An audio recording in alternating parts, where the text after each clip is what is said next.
제목은 다윗의 사랑 노래입니다. 초록빛 나무들이 이렇게 아름다운 봄꽃길을 지나서 또 이렇게 초록 향기가 가득하고 또 이렇게 촉촉한 단비가 내린 이 밤에 수요 예배 오신 여러분들을 축복하고 사랑합니다. 저는 여러분들 예수님을 사랑하시죠? 네. 저도 예수님을 사랑합니다. 그리고 저는 7살 때 처음 교회를 다니게 됐습니다. 그때는 굉장히 어려운 시기여서 뭐 하나님이 어떤 분이신지 또 예수님이 또 어떤 그런 누구신지 뭐 이런 게 궁금해서 교회를 나갔다기보다는 먹을 것을 줬고 또 저희 친구들과 같이 다녔던 그런 그 시기가 너무 좋았기 때문에 나갔던 것 같습니다. 그리고 그 당시 저도 이렇게 예배당에 요즘 우리 유치부 아이들 이렇게 크게 예배를 따라서 부르는데 찬송을 부를 때 참 제가 생각나는 게 있는데 저도 그 당시에 맨 예배당 앞에 앉아서 지금도 그 제목을 기억합니다. 구원열차라고 얼마나 목청껏 크게 불렀던지 너무도 즐거웠던 기억이 떠오르곤 합니다. 제가 살았던 곳은 아주 산골이어서 초등학교 때 또 중학교 때 그 크리스마스 때 캐롤송을 부르러 새벽송을 부르러 다녔습니다. 그런데 그때는 유난히도 그 하얀 눈이 정말 많이 왔고 많이 쌓여서 언니 오빠들을 따라서 또 이렇게 새벽에 다니면서 기쁘다 구주 오셨네를 열심히 불렀었습니다. 그리고 교회에 돌아오면은 그 떡국을 끓여 주셨는데 그때 목사님과 또 집사님들의 그 분주하면서도 환하게 웃어 주셨던 그 모습이 지금도 저한테는 굉장히 아름다운 추억으로 남아 있습니다. 그 당시 저의 모습을 이렇게 생각해 보면 가장 맑고 순진한 모습을 하고 하나님 앞에서 처음으로 사랑 노래를 불렀던 것 같습니다. 생각해 보면 우리의 삶은 그 하나님을 향해 쓰는 시편이자 또 아름다운 사랑 노래를 부르는 것 같습니다. 성도님들은 사랑을 해보신 적 있으시죠? 네. 그저 그런 사랑 말고 자꾸 생각나고 보고 싶고 또 생각만 해도 기분 좋고 가슴이 설레고 또 심지어는 죽을 것만 같다. 보지 않고서는 정말 죽을 것 같다. 그런 사랑을 해보신 적이 있으실 겁니다. 아마도 그런 사랑을 하신 분들과 지금 같은 집에서 살고 계실 거라 생각이 듭니다. 근데 만약 그런 분과 아니라면 그냥 참고 사시기 바랍니다. 저는 시드니에서 10년을 살았습니다. 하나님의 은혜로 신학도 공부하게 되었습니다. 그리고 시드니는 파란 하늘 그리고 맑은 바람 또 눈이 너무도 시린 그런 파란 그 햇빛들이 있습니다. 그리고 처음 이름도 모르는 그 꽃들이 1년 내내 피어납니다. 시드니는 정말 천국 한 귀퉁이를 가져다 놓은 듯한 그런 아름다움이 곳곳에 있습니다. 때때로 저희 집 앞마당에 이렇게 블루텅이라는 혀가 이렇게 팔에서 지어진 이름입니다. 그 호주의 보호종인데 그 팔뚝만한 도마뱀이 찾아옵니다. 그래서 저는 너무 신기해서 사실 호주엔 사람이 많지 않아요. 그래서 꽃이나 뭐 동물이나 이렇게 보이는 것들하고 말을 자주 해야 됩니다.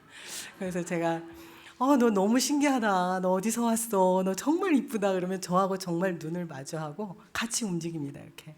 그리고 한참을 저를 쳐다보다가 또 옆집으로 그냥 슬쩍슬쩍 갑니다. 그래서 얘가 또 안 오나 하고 며칠 기다려 보면 정말 또 나타납니다. 그런데 하루는 너무 오랫동안 오지 않는 겁니다. 한 달 넘도록 보지를 못해서 제가 저희 남편한테 한번 물어본 적이 있어요. 혹시 블루통 못 봤냐고. 그랬더니 얼마 전에 저 현관 앞에서 혼자 일광욕 하고 있더라고 저한테 전해준 적이 있습니다. 그리고 또 아침이면 이렇게 운동을 하는 강길을 따라서 운동을 하는데 올림픽 파크부터 시작을 해서 시드니 오페라 하우스까지 연결이 되어 있습니다. 사실은 길이 너무 길어서 다 걸을 수는 없지만 그 길을 좀 걷다 보면 너무 많은 새들이 있습니다. 뭐 페리칸 그리고 또 저도 이름을 잘 모릅니다. 한국의 새들은 보면 저 새는 뭐겠다 이러는데 너무 많은 새가 있기 때문에 이름은 거의 모르는데 페리칸들이나 이런 새들이 자주 보입니다. 그런데 하루는 너무 예쁜 새가 자기 몸만 단장하고 또 물속에다 들어갔다 나왔다. 그리고 옆에 친구들하고 별로 놀지도 않고 그러면서 가만히 막 계속 하고 있는 거예요. 그래서 또 말을 걸었습니다. 제가 너무 신기하다. 너 너무 이쁘게 생겼다. 너 누구야? 그랬더니 아주 쳐다도 보지도 않고 고고하게 가만히 있는 흑조입니다. 전 사실 백조도 못 봤는데 흑조를 지나가는 길에 보게 됐습니다. 이런 아름다운 풍경을 마주하고 또 때마다 제가 한박 웃음을 이렇게 띄우면서 이런 아름다운 풍경을 만났을 때 가슴 설레는 그런 불렀던 찬양이 있습니다. 바로 시편 8편입니다. 잘 못하는 노래인데 조금만 할게요. 여호와 우리 주여 주의 이름이 온 땅에 어찌 그리 아름다운지요 어찌 그리 아름다운지요 여호와 우리 주여 주의 이름이 온 땅에 어찌 그리 아름다운지요 어찌 그리 아름다운지요 주의 손가락으로 만드신 주의 하늘과 주가 베풀어 두신 달과 별 제가 보니 떨리니까 여기까지만 할게요. 제가 찬양을 부를 때마다 항상 떠오르는 사람 바로 다윗입니다. 어떻게 하면 다윗처럼 하나님을 향해서 이렇게 진한 사랑 노래를 부를 수 있었을까 하는 생각을 하게 되고 얼마나 하나님을 사랑해야 이렇게 맑고 영롱하고 아름다움이 실은 비단 수레 같은 찬양이 영혼 그 길러 넘칠 수 있었을까 하고 늘 부러워하곤 합니다. 이런 아름다운 찬양시를 하나님께 불렀던 다윗은 어떤 사람이었을까요? 다윗은 이새의 막내 아들로 태어났고 이스라엘의 초대왕 사울의 보좌관이었습니다. 또 그의 아들 요나단과는 아주 절친인 친구였고 또 그의 딸 미갈과는 혼인을 했습니다. 또 그는 전사로서 블레셋 쪽과 그 전투에서 혁혁한 공을 세웠습니다. 그래서 백성들의 굉장한 인기를 얻어서 사울은 천천히요 다윗은 만만히요라는 백성들의 이런 칭찬에 사울은 그를 죽이려고 했습니다. 또 그래서 추방당한 다윗은 로빈훗 같은 생활을 하며 다른 추방자들과 난민들을 조직하여서 지도자가 되었는데 억눌려 지내는 사람 또 빚을 지고 허덕이는 사람 그 밖에 불평을 품은 사람들이 다윗 주변으로 몰려들었습니다. 그러니까 요즘으로 말하면 소외된 계층인 것 같습니다. 다윗이 그들의 우두머리가 되었고 백성들로부터 도적대들로부터 보호해 주었습니다. 또 그는 때를 기다려서 결국 헤브론에서 유다 지파의 왕이 되었고 마지막에는 이스라엘 전체 왕이 되었습니다. 이런 다윗에게도 사실 아픔이 있었습니다. 다윗의 아들 암논이 그의 이복 누이인 다말을 강간했고 그의 오빠인 압살롬은 보복살인을 했습니다. 또 이 일로 유배를 당한 뒤 백성과 궁중 대신들의 인기를 얻어서 아버지 다윗의 왕위를 찬탈하려고 반란을 일으키게 됩니다. 그리고 결국 다윗의 그 장군 요압의 손에 죽게 됩니다. 다윗은 애워쌈을 당하고 곧 죽을 것처럼 고통스러운 시간을 보낼 때 시편 곳곳에서 그의 괴롭고 힘겨운 마음을 하나님을 향해 시로 노래합니다. 시편 142편에 내 영이 내 속에서 상할 때에도 주께서 내 길을 아셨나이다. 내가 가는 길에 그들이 나를 잡으려고 올무를 숨겼나이다. 오른쪽을 살펴보소서. 나를 아는 이도 없고 나의 피난처도 없고 내 영혼을 돌보는 이도 없나이다. 여호와여 내가 주께 부르짖어 말하기를 주는 나의 피난처시요 살아있는 사람들의 땅에서 나의 분깃이라 하셨나이다. 나의 부르짖음을 들으소서. 나는 심히 비천하니이다. 나를 핍박하는 자들에게서 나를 건지소서. 그들은 나보다 강하니이다. 이처럼 자신을 죽이려는 적들과 한순간도 마음 놓을 수 없는 순간을 보내면서도 어떻게 하나님을 향해서 시편에 있는 그 아름다운 사랑 노래를 부를 수 있었는지, 또 하나님을 향한 다윗의 마음을 저도 고스란히 느끼고 싶을 때가 많습니다. 특히 시편 그 8편의 3절은 주께서 주의 손가락으로 만드신 주의 하늘과 주가 베풀어 두신 달과 별들을 제가 보니, 저는 이 가사를 이렇게 읽다 보면, 이 말씀을 읽다 보면 제 가슴이 떨리고 정말 설레게 합니다. 또 시드니 밤하늘을 올려다보면 별들이 정말 총총히 박혀 있습니다. 어찌나 맑은지 정말 그 옆에 별무리들이, 잔잔한 별무리들이 정말 다 보입니다. 또 잔디풀 냄새 솔솔 나는 마당에 앉아서 올려다보면 눈을 뗄 수가 없어서 시간 가는 줄 모르고 앉아 있다가 늦은 시간 못내 아쉬워하면서 집 안으로 들어가곤 했었습니다. 가끔씩 남편과 한밤중 12시가 되어서 오페라 하우스가 있는 풍경이 보고 싶어서 달려가면 그 아무도 없는 오페라 하우스에 그 비치는 달빛과 별빛, 또 조용히 숨죽이며 찰랑대는 바닷물, 또 그 위에 떠 있는 하버 브릿지, 그 한 장의 수채화를 그리고 있는 그 오페라 하우스 밤 풍경이 제 가슴에 주의 손가락으로 만드신 주의 하늘과 주께서 베풀어 두신 달과 별들을 내가 보니라고 하는 노래했던 다윗의 마음이 그대로 제 가슴에 그려지는 듯 했습니다. 사실 제가 주님을 인격적으로 만난 것은 결혼을 하고 그 7년이 지나도록 아이가 없이 지낼 때였습니다. 저의 구역 식구들과 또 저와 함께 유치부를 섬기던 몇몇 선생님들과 함께 금요 철야 예배에서 어정쩡하게 가운데 앉아서 기도를 하다가 아이를 주시겠다는 그 주님의 울림과 함께 또 이렇게 폭풍처럼 또 뜨거워진 가슴을 주체하지 못하고 정말 하염없이 눈물을 흘렸던 기억이 있습니다. 그 아무 생각 없었던 저는 그 당시에 입에서 나오는 대로 사무엘처럼 주님이 기쁘게 쓰실 수 있는 자녀로 키우겠다고 서원을 했습니다. 그리고 바로 그달, 정말 믿기지 않았지만 그달 제가 임신을 하게 됐습니다. 그리고 그 당시는 사실 불임 클리닉으로 유명한 강남에 차병원이라는 곳이 있는데 그곳에 1년 정도 다니면서 여러 가지 시술을 했었는데 사실은 다 실패를 했었던 시기이기도 했습니다. 이렇게 기도와 하나님의 응답으로 가진 아들이기에 저는 제 아들이 태어나자마자 어려서부터 이렇게 사무엘처럼 그렇게 특별하게 믿음의 정말 특별한 어떠한 것을 가지고 그렇게 태어났을 줄 알았습니다.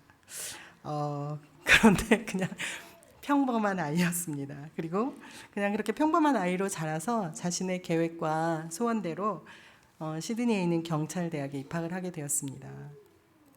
이런저런 실습 시간들이 있었는데 그 중에 하이웨이를 그 순찰차를 그 경찰과 같이 타고 현장 실습을 나가는 시간이 있었습니다. 매일 헬스를 가고 또 몸을 만들고 막 체력을 키우면서 맨날 제 앞에서 자랑을 하더라고요. 막 체력이 어쩌고 막 이러고. 그래서 저는 좋다 막 이러고 있었는데 아무튼 그렇게 해서 그날만 진짜 손꼽아 기다리면서 정말 손꼽아 너무너무 기다리고 있었습니다. 그런데 행정적 착오가 있다면서 학교에서 잠시 수업을 스테이하라고 이렇게 연락이 왔습니다. 그때 아들이 저한테 바로 했던 그 말이 있습니다. 엄마, 이러다 나 신학대학 가는 거 아니지? 이렇게. 그런 아들이 지금 어떻게 되었을까요? 네, 하나님의 은혜로 지금 시드니에서 신학대학에 다니고 있습니다. 그리고 하나님 말씀에 순종하며 열심히 공부하고 있습니다. 그리고 제가 오늘 설교를 한다 그랬더니 아침부터 기도하겠다고 이렇게 연락도 오고 또 여러 가지 걱정을 하면서 계속 연락을 주고 그랬습니다. 오래전 제가 또 다니던 교회에 어려움에 처한 적이 있었습니다. 교회가 주님은 존경하는 멘토 목사님을 통해서 저에게 말씀해 주셨습니다. 교회가 어렵고 힘들 때 교회를 위해서 기도해야 한다고. 그런데 그 말씀이 그 당시에 저에게 굉장히 찔림으로 다가왔습니다. 그리고 제 모습을 되돌아보게 되었습니다. 교회를 위해 눈물의 기도를 했던 기억도, 또 담임 목사님과 또 성도들을 위해서 중보기도의 자리에 나가 간구한 적도 별로 없었다는 것을 제가 깨닫게 되었습니다. 그때처럼 제 인생에서 그렇게 눈물로 교회를 위해 오랜 시간을 기도했던 적도 없었던 것 같습니다. 그 후로 주님이 바라보시는 곳에 저의 눈빛이 머물기를, 또 주님의 마음이 있는 곳에 저의 마음도 함께 있게 해주시기를 기도했습니다. 언제부턴가 저의 눈과 마음은 선교지와 미자립교회 그리고 개척교회를 향하고 있었고 섬기게 되었습니다. 이런 시간들을 지나며 주님이 가라 하시면 가고 서라 하시면 서겠습니다. 주님 저를 순종의 도구로 써주세요 라고 하던 기도의 응답 하남 153 교회입니다. 사실 다윗은 밧세바를 얻기 위해 우리아를 죽였고 하나님의 노여움으로 그 사이에서 난 아이를 잃었고 자식인 압살롬에게 쫓기게 되고 결국엔 자식을 죽여야만 했던 왕이었습니다. 어찌 보면 비운의 왕이라고 볼 수 있습니다. 시편 69편에서 다윗은 내가 곡하고 금식하였더니 그것이 도리어 나의 욕이 되었으며 내가 굵은 배로 내 옷을 삼았더니 내가 그들의 말거리가 되었나이다. 성문에 앉은 자가 나를 비난하며 독주에 취한 무리가 나를 두고 노래하나이다. 여호와여 나를 반기시는 때에 내가 주께 기도하오니 하나님이여 많은 인자와 구원의 진리로 내게 응답하소서. 나를 수렁에서 건지사 빠지지 말게 하시고 나를 미워하는 자에게서와 깊은 물에서 건지소서. 이렇게 말을 하고 있습니다. 어렵고 힘든 때 탄식을 하며 하나님께 기도하고 자신의 죄를 깨닫고 침상을 띄울 정도로 눈물로 회개 기도하고 또 하나님을 향해 탄식하며 울부짖기도 한 다윗 왕이었습니다. 저에게도 다윗만큼은 아니지만 힘들고 어려운 시기가 있었습니다. 3년 전 남편이 암으로 하늘나라로 먼저 여행을 떠났습니다. 투병하며 가족이 함께했던 짧은 시간은 늘 하나님이 우리 가족과 함께 계시는 것처럼 은혜가 있는 시간을 보냈습니다.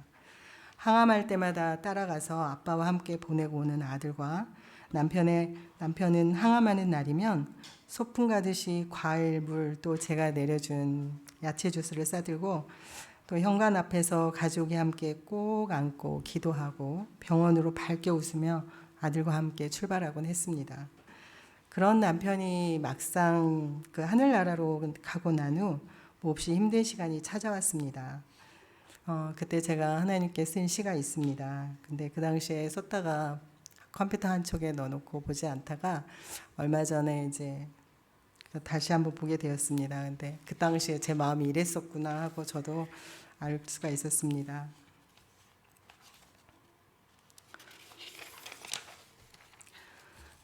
제목 1. 일이 있다는 거는 이가 있다는 뜻입니다. 제목 1. 가시떨기나무. 나는 가시떨기나무, 몸에 난 많은 가시로 부딪히고 찌르며 삽니다. 마른 가지는 이제 바람과 노래하지 않습니다. 시든 이파리는 더 이상 푸른 하늘을 안고 꿈꾸지도 않습니다. 나는 가시떨기나무, 광야에서 날아오는 모래투성이 몸이 되었습니다. 찌는 해에 날카로운 가시만이 남아 마른 가지에 가시 부딪히는 소리만이 납니다. 나는 가시떨기나무, 타는 노을 붉게 물들이던 풍경의 설레임도 잊고 삽니다. 밤하늘 별들의 속삭임도 이젠 궁금하지 않습니다. 더 이상 맑고 밝게 웃음 지을 수도 없습니다. 더 이상 화려하지도 아름답지도 않습니다. 나는 하찮은 가시떨기나무일 뿐입니다. 시편 8편 4, 5절에서 다윗은 사람이 무엇이기에 주께서 저를 생각하시며 인자가 무엇이기에 주께서 저를 돌보시나이까. 저를 하나님보다 조금 못하게 하시고 영화와 존귀의 간을 씌우셨나이다 라고 하나님을 향해 사랑 노래를 부릅니다. 힘든 시간을 보내야 했던 다윗에게 하나님은 하나님 마음에 합한 자라고 다윗을 향한 사랑 고백을 하십니다. 그뿐만 아니라 우리를 죽음으로부터 해방시키고 죄로부터 자유케 하실 구원자 예수 그리스도를 다윗의 자손을 통해 보내신 하나님이십니다. 또 우리를 얼마나 사랑하셨던지 자신의 외아들 예수 그리스도를 십자가에 못 박아 죽이시기까지 하시며 하나님은 우리를 향한 끝없는 사랑 노래를 지금도 불러주고 계십니다. 하나님의 우리를 향한 처절한 사랑 노래 예수 그리스도이십니다. 우리가 감당치 못할 가슴 한복판에 새겨진 이름, 그 사랑 노래 예수 그리스도이십니다. 하나님은 그 예수 그리스도를 통해 고독하고 쓸쓸한 저에게도 또 말씀하셨습니다.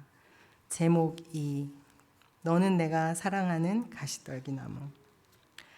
하늘에 별과 달이 있기 전, 땅에 나무와 꽃이 있기 전, 너는 내가 사랑하는 가시떨기나무. 너는 척박한 귀퉁이 땅에 곧게 버티고 선 어린 순. 부드러운 가지로 언제나 바람의 노래를 내게 들려주고 작은 잎새에 하늘을 안고 웃어주는 너는 내가 사랑하는 가시떨기나무. 여린 가시 품은 가슴이 부끄러워 고개 숙이고 어두운 세상 가운데서 십자가 사랑에 물들어 온 몸으로 사랑 노래 부르며 내게 눈 마주치는 너는 내가 사랑하는 가시떨기나무. 너는 영원히 타지 않는 가시떨기나무. 거룩한 땅에 신발을 벗고 서서 겸손히 아름다운 꽃 피우는 너는 내가 사랑하는 가시떨기나무. 이렇게 말씀하시며 주님이 찾아오셨습니다. 우리는 때로 세상 물질을 향해 달려가고 끝도 보이지 않는 긴 터널을 지나야만 하는 어두운 때가 있습니다. 내 욕심을 가득 채우며 살아가는 죄에 오염된 자신을 마주할 때도 있습니다. 또다시 좌절하며 부끄러워 얼굴을 가린 손가락 사이로 하염없이 눈물 흘릴 때도 있습니다. 그때마다 주님은 우리에게 오셔서 사랑 노래를 부르십니다. 시편 139편에서 내가 새벽 날개를 치며 바다 끝에 가서 거주할지라도 거기에서도 주의 손이 나를 인도하시며 주의 오른손이 나를 붙드시리다 하는 다윗의 고백처럼 하나님은 내가 너를 사랑한다. 너는 나의 것이다. 내가 태에 있기 전부터 너를 지명하여 불렀다. 너는 내 것이다. 라고 이렇게 우리를 향해 여전히 끝없는 사랑 노래를 부르고 계십니다. 이렇게 사랑하시는 하나님을 향해 우리는 어떤 모습으로 살아가야 할까요?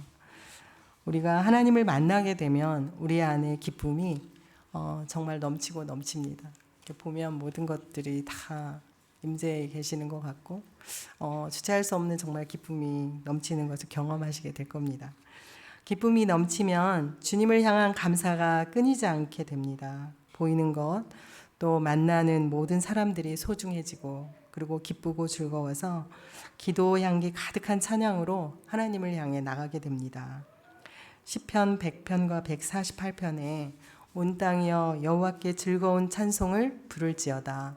기쁨으로 여호와를 섬기며 노래하면서 그의 앞에 나갈지어다. 찬양할지어다. 하늘 아래 하늘도 그를 찬양하며 하늘 위에 있는 물들도 그를 찬양할지어다. C.S. 루이스는 나는 하나님의 존재를 춤으로 표현하고 싶다. 하나님의 존재는 자신을 내어주는 춤이다 라고 말합니다. 사실 이 땅의 창조물들은 가장 아름다운 모습으로 춤을 추며 하나님을 향해 노래 부르고 있습니다. 봄을 한가득 안고 찾아온 봄날의 꽃들은 몸을 흔들며 최고의 춤을 추고 하나님을 향해 가장 아름다운 모습과 향기로 사랑 노래를 부릅니다. 푸른 하늘에 구름을 띄우고 연두빛 물베인 나무들은 풍경화를 그리며 춤을 추고 하나님을 향해 가장 아름다운 사랑 노래를 부릅니다. 또 길가의 풀 한 포기는 불어오는 바람에 온몸을 실어 아름다운 춤을 추고 하나님을 향해 상기된 얼굴로 수줍은 사랑 노래를 부릅니다. 저 또한 세포 하나하나 뼈 마디마디 주님을 향해 호흡하며 춤을 추고 주님의 얼굴을 사모하는 사랑 노래를 부릅니다.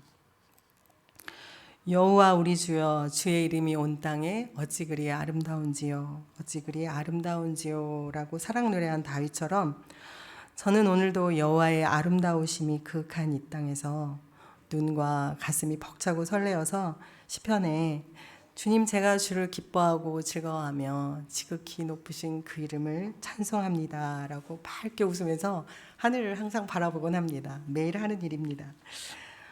이 땅의 모든 창조물들은 오늘도 지극히 높으신 하나님을 향해 기쁨의 춤을 추고 아름다운 몸짓으로 최고의 사랑 노래를 부르고 있습니다. 여기 계신 성도님들도 온 마음과 정성으로 드리는 최고의 예배의 춤과 또 하나님을 향한 아름다운 삶을 살아가시길 기원합니다. 감사합니다.